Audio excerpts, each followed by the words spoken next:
کہ ربیع الاول میں جو کچھ آج کل ہو رہا ہے یہ پیغمبر کا طریقہ نہیں ہے، یہ آپ کی اپنی خواہشات ہیں جن کو آپ مذہب کا لیبل لگا کے پورا کر رہے ہو۔ مفتی طارق مسعود کے بیانات کے لیے مفتی صاحب کے چینل طارق مسعود موٹیویشنل کو سبسکرائب کریں۔ میرا ایک کلپ بہت وائرل ہو رہا ہے ربیع الاول کے حوالے سے کہ نبی نے پیر کے دن روزہ رکھا ہے، ایسا ہی ہے نا، اور بتایا میری ولادت کا دن ہے۔ روزہ اور تہوار یہ کبھی بھی جمع نہیں ہو سکتے۔ اس کے بعد سے آپ دیکھیں کتنا لوگوں نے مخالفت شروع کر دی ہے۔ قرآن مجید میں پچھلی امتوں میں جو برائی آئی اس کا ایک بڑا سبب اللہ فرماتے ہیں ان کے جو آپس کے اختلافات تھے وہ ذاتی بغض کی بنیاد پہ تھے، وہ دلائل کی بنیاد پہ نہیں تھے۔ دیکھو صحابہ کرام میں جو اختلاف ہوا ہے وہ ذاتی بغض کی بیس پہ نہیں ہوا ہے، دلائل دونوں طرف تھے۔ ایک کی نظر میں اس دلیل کو زیادہ اہمیت تھی، دوسرے کی نظر میں اس دلیل کو زیادہ اہمیت تھی، لیکن آج جو اختلافات ہو رہے ہیں وہ دلیل کی بیس پہ نہیں ہو رہے، وہ ذاتی بغض کی بیس پہ ہو رہے ہیں، چاہے وہ سیاسی اختلافات ہوں چاہے وہ مذہبی اختلافات ہوں۔ کسی سیاسی لیڈر کی عقیدت کو دماغ میں بٹھا دیتے ہیں، پھر اس کے خلاف ایک لفظ سننا پسند نہیں کرتے، جیسے اس کے نام کا کلمہ پڑھ لیا ہے۔ اور کسی سیاسی لیڈر کی نفرت کو دماغ میں بٹھا لیتے ہیں، پھر اس کے حق میں ایک لفظ سننا پسند نہیں کرتے، اس کو شیطان کی طرح مردود سمجھ لیا گیا ہوتا ہے۔ پوری قوم اس بیماری میں مبتلا ہے۔ یہی مذہب کے ساتھ ہو رہا ہے۔ آپ نے ایک کانسیپٹ بنا لیا مذہب کا کہ مذہب میں یہ چیز ہے، دلائل کہ آپ مار لگا دیں کہ یہ نہیں ہے، سامنے والا ماننے کے لیے تیار نہیں ہوتا، وہ نہیں ہوتا۔ اب ربیع الاول میں یہ جو جلسے جلوس اور اس طرح کی چیزوں کے جو دلائل پیش کیے جاتے ہیں وہ کس قسم کے دلائل ہیں؟ کوئی ایک صحابہ کا کوئی عمل، کوئی تابعین کا عمل، کوئی اسلاف کا عمل، کوئی ایک روایت بھی ہمیں ملتی ہے؟ کہیں کچھ بھی نہیں ملتا۔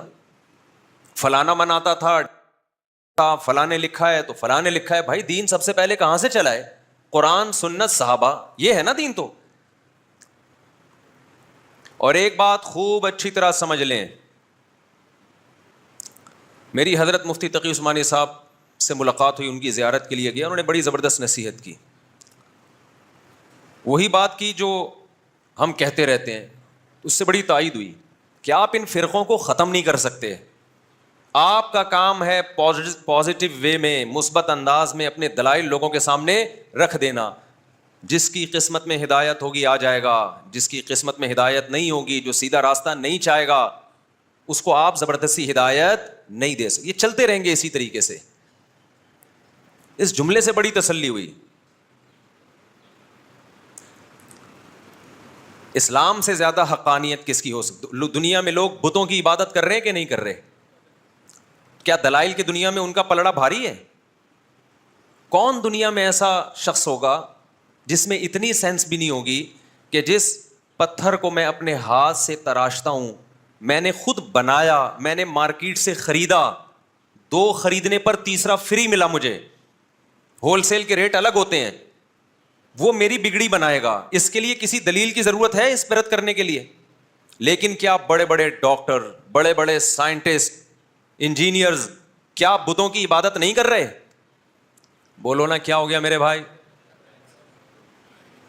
تو اگر آپ ان کی ٹینشن لیتے رہو گے ساری زندگی، یہ کیا ہو رہا ہے، یہ کیا ہو رہا ہے، تو اس سے بت پرستی ختم نہیں ہوگی، آپ ڈپریشن اور ٹینشن سے مر جاؤ گے۔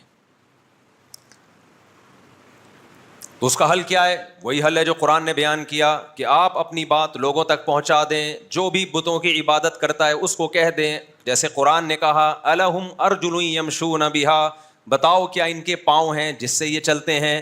ام لہم اعین یبصرون بہا، بتاؤ کیا ان کی آنکھیں ہیں جس سے یہ دیکھتے ہیں؟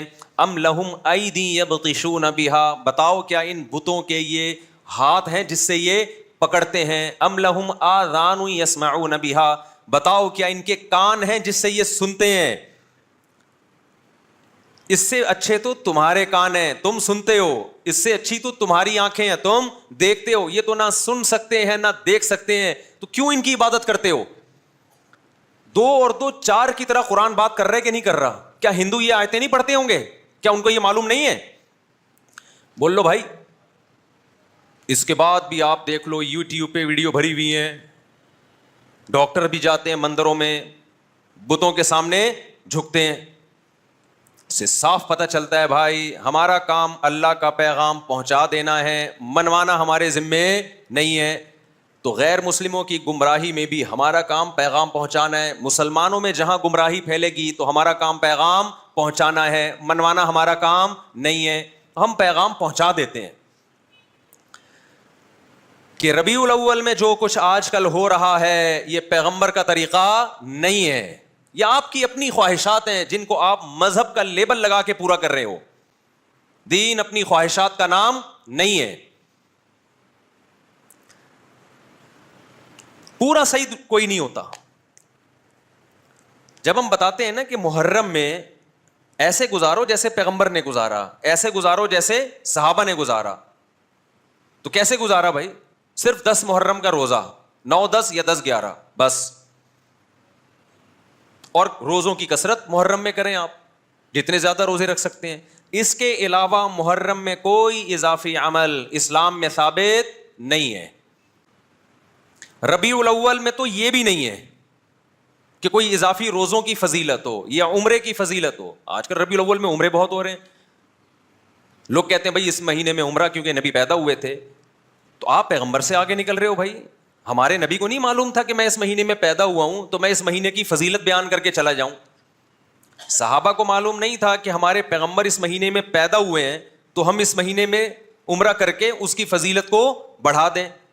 کہیں کوئی ایک حدیث دکھاؤ جس میں کسی صحابی نے ربیع الاول میں عمرے کی الگ سے فضیلت بیان کی ہو. میں سمجھا پا رہا ہوں بات؟ کوئی ایک روایت دکھا دو بھائی. رمضان میں عمرے کی فضیلت ہے. نبی صلی اللہ علیہ وسلم نے فرمایا رمضان میں عمرہ ایسے ہے جیسے حج. اس کا یہ مطلب نہیں ہے کہ مکمل حج جیسا, حج تو حج ہی ہے, یہ تو تشبیہات ہوتی ہیں اس کی ویلیو کو بڑھانے کے لیے. تو رمضان میں آپ عمرہ کرتے ہیں کیونکہ رمضان میں ویسے بھی ہر عبادت کا ثواب بڑھ جاتا ہے. یہ فضیلت ہمیں ربیع الاول کے بارے میں نہیں ملتی. تو کیوں اللہ اس کے رسول کی طرف نہیں آ جاتے؟ کیوں اس اسلام کو فالو نہیں کرتے جو 1400 سال پہلے آیا تھا؟